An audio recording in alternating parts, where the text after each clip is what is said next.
Allene chirality. Allenes are molecules where you have two double bonds to the same carbon.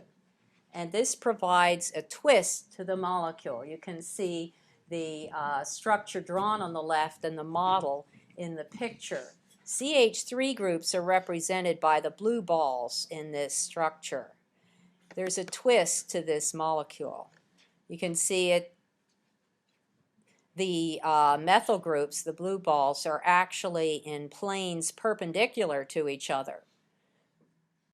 When you have two different groups attached to each end of the allene, the molecule is unsymmetrical. What we have here is a CH3 and an H on each end. So those are two different groups, CH3 and H. And even though they're the same two groups on both ends, these molecules are mirror images and cannot be made to superimpose, no matter how they can be turned.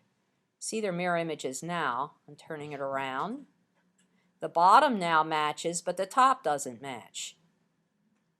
Turning it around the other direction, the bottom again matches, but the top doesn't match.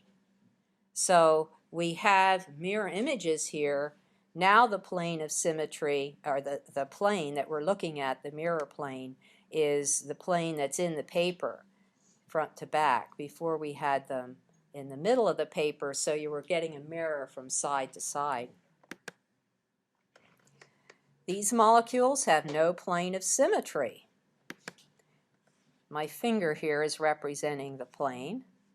That way you see blue on the left, white on the right.